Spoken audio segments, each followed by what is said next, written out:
Au début régnaient les ténèbres. Et soudain, le Big Bang a donné naissance à des éléments dont l'expansion est infinie. Le temps, l'espace et la matière. Chaque jour, de nouvelles découvertes éclairent les mystères stupéfiants et mortifères de cet endroit que nous appelons l'univers. Ils ont déjà rayé de la carte les dinosaures et beaucoup d'autres espèces. Et cela ne fait aucun doute, ils frapperont de nouveau. Ce serait un désastre incommensurable. Enquêter sur les astéroïdes n'est pas simplement une question scientifique.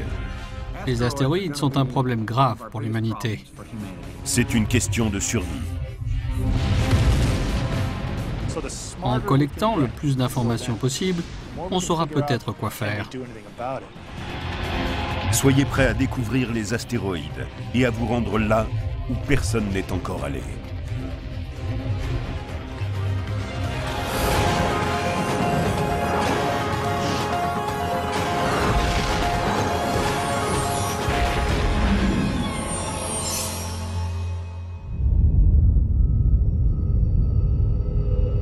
Nous sommes en 2029.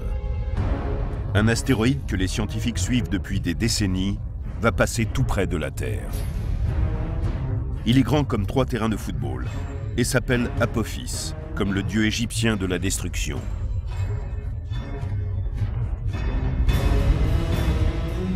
Selon les dernières prévisions, Apophis ne frappera pas la Terre en 2029. Mais comme il va passer dans une zone proche de l'espace, la communauté scientifique mondiale est en état d'alerte. Les astronomes ont déterminé une petite région de l'espace dans laquelle, si Apophis passait, il entrerait en collision avec la Terre en 2036. Cette minuscule zone de moins d'1 kilomètre de profondeur et de quelques centaines de mètres de diamètre est appelée le trou de serrure. Les agences spatiales du monde entier lancent ensemble une fusée vers Apophis. Il ne s'agit pas de le faire exploser à l'aide d'une arme nucléaire. Cela demanderait beaucoup d'énergie et ne ferait que produire un grand nombre de fragments qui se dirigeraient vers la Terre. Ce que l'on veut, c'est lui donner un petit coup de pouce destiné à changer légèrement sa direction pour éviter la collision. Mais il est possible que cette roche spatiale de 30 millions de tonnes soit trop massive et que la collision n'ait pas réussi à dévier la course de l'astéroïde.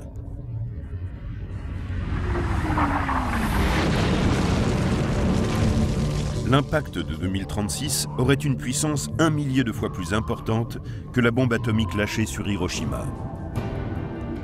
Le cratère serait aussi large que l'île de Manhattan. Cela créerait un cratère de plus de 3 km de large. Si Apophis tombait sur une ville, on pourrait lui dire adieu. Et cela affecterait une zone d'une centaine de kilomètres autour. L'onde de choc, l'explosion, les vents massifs qui en résulteraient, les projections de l'impact et le puissant séisme qui s'en découlerait, tout cela serait ressenti sur d'immenses zones. Lorsqu'Apophis a été découvert en 2004, on estimait à 1 sur 37 les probabilités d'impact. Mais celles-ci ont évolué avec les années, les scientifiques découvrant peu à peu le parcours de l'astéroïde. On peut faire une analogie entre la façon dont on détermine son orbite et celle dont on prévoit les ouragans. Lorsqu'un ouragan débute, on ne connaît pas exactement sa direction. En rassemblant davantage de données dans les 2 semaines suivantes, on peut affiner ses prévisions. C'est assez similaire pour les comètes comme pour les astéroïdes. Plus on les observe, plus on est à même de savoir où ils seront dans le futur. Ainsi, les probabilités d'un impact avec la Terre sont aujourd'hui bien plus minces. 1 pour 250 000 au lieu d'1 pour 37. Mais même si Apophis ne frappe pas la Terre, une collision se produira un jour ou l'autre avec un objet. Les agences spatiales prennent très au sérieux l'éventualité d'une telle catastrophe. En juillet 2010, une étude de la NASA a recommandé la création d'un bureau de défense planétaire qui doit chercher les moyens de détecter et de dévier tout astéroïde qui se dirigerait vers nous.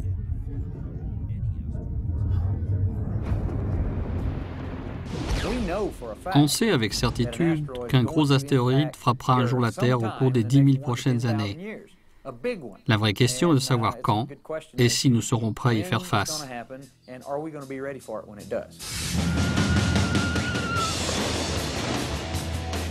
Un parc d'attractions maritimes est l'endroit idéal pour montrer comment les astéroïdes et les comètes filent autour de notre zone de l'univers. Certaines attractions nous en apprennent beaucoup au sujet de ces objets mortels.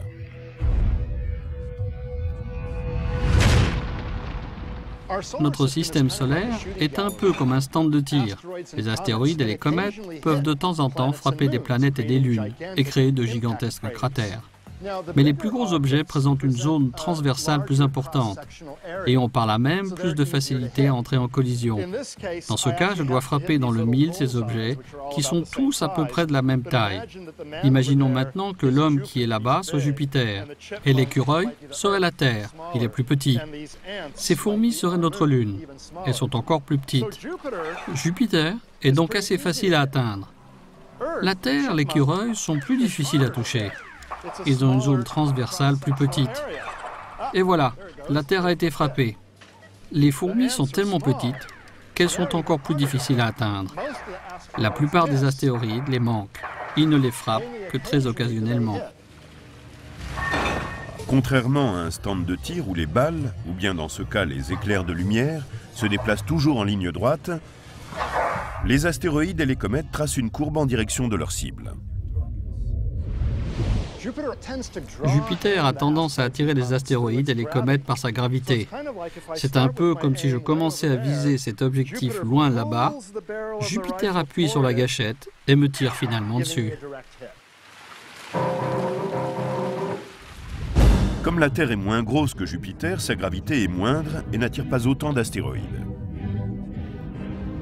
La Lune, dont la gravité représente une fraction de celle de la Terre, en attire encore moins. Mais comme le montre la surface constellée de cratères de la Lune, quelques astéroïdes frappant régulièrement sur une longue période de temps engendrent malgré tout de nombreuses destructions. La capacité de Jupiter à attirer les comètes et les astéroïdes a été démontrée très récemment. En 1994, des fragments de la comète Shoemaker-Levy 9 ont martelé Jupiter. Les spécialistes pensaient que ce type d'impact était rare, qu'on ne voyait cela qu'une fois toutes les centaines d'années. Mais une autre comète ou astéroïde frappe en juillet 2009. Elle crée une grande tache sombre et une boule de feu aussi large que la Terre. Si l'on peut voir deux types d'impacts sur Jupiter à seulement 15 ans d'écart, cela montre que le système solaire pourrait être bien plus actif qu'on ne le croit.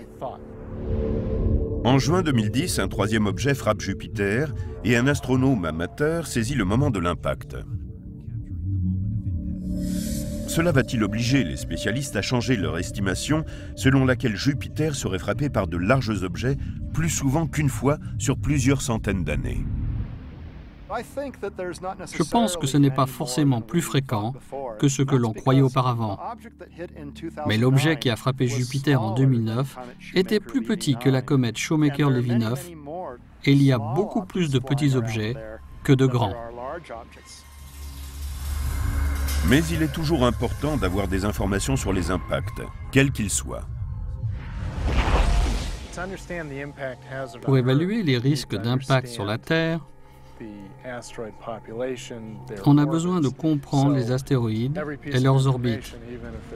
Chaque parcelle d'information, même s'il s'agit de collisions avec Jupiter, nous permet de comprendre tous les objets du système solaire et à quel point nous devons nous préoccuper d'une collision avec la Terre. La principale source d'astéroïdes est la grande ceinture d'astéroïdes située entre Mars et Jupiter. Car là, la force gravitationnelle de Jupiter empêche des millions de petites roches de devenir de nouvelles planètes. Mais ce n'est pas tout. On voit les astéroïdes simplement comme des objets qui vivent entre Mars et Jupiter, car historiquement, c'est là qu'on en a trouvé le plus au début. Mais en fait, certains astéroïdes vont au-delà de Jupiter. Certains se rapprochent du Soleil, d'autres viennent près de la Terre. Cérès, le plus grand astéroïde qui mesure 1000 km de large, s'étendrait de Washington à Chicago.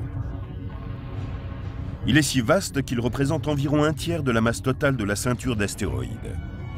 Une collision avec ce type d'objet serait une catastrophe pour toutes les créatures terrestres. Il est à peu près 100 fois plus grand que l'objet à l'origine de l'impact de Chicxulub,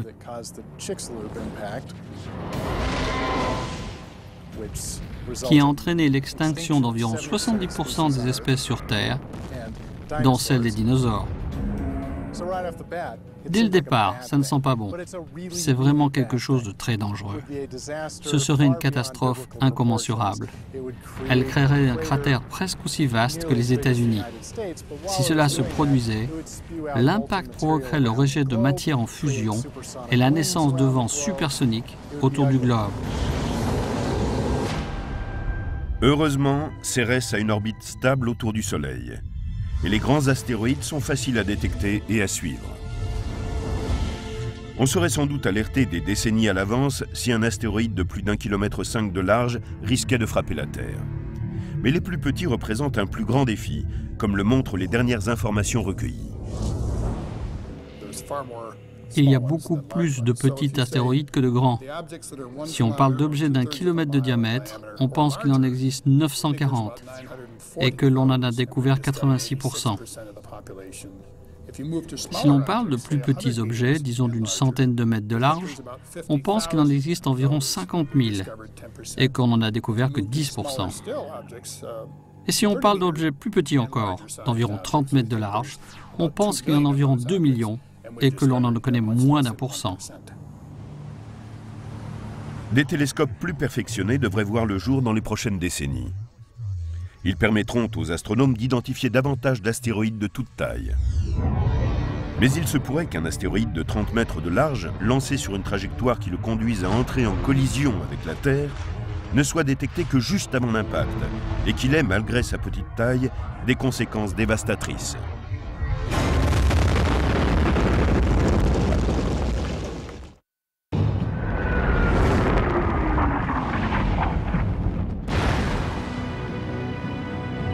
La Terre est couverte d'empreintes d'anciennes collisions avec des astéroïdes. Et les spécialistes redoublent d'efforts pour prévoir la prochaine. Ils savent que d'énormes rochers spatiaux ont anéanti une grande partie des formes de vie terrestres par le passé. La bonne nouvelle, c'est qu'ils ne frappent pas souvent. On parle ici de millions ou de dizaines de millions d'années. Et ils sont assez gros pour que, grâce à nos observations, nous sachions où ils se trouvent et que nous ayons le temps de les détecter et de donner l'alerte. En réalité, ce sont les plus petits qui représentent le plus de risques. Imaginez que l'un de ces petits astéroïdes se dirige vers une ville. On ne pourrait le détecter que quelques heures avant l'impact, ce qui ne laisserait qu'un court moment pour évacuer les habitants et aucune possibilité de le dévier.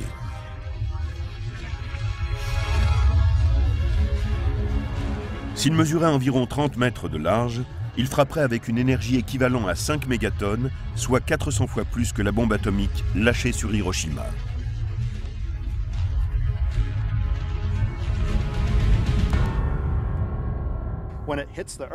En frappant la Terre, il pourrait provoquer de grands dégâts, car la taille d'un cratère est généralement 10 à 20 fois supérieure à la taille de l'objet qui frappe. Le cratère aurait donc un diamètre d'environ 300 à 600 mètres. La région alentour serait très largement affectée par la projection des débris qui nous tomberaient dessus.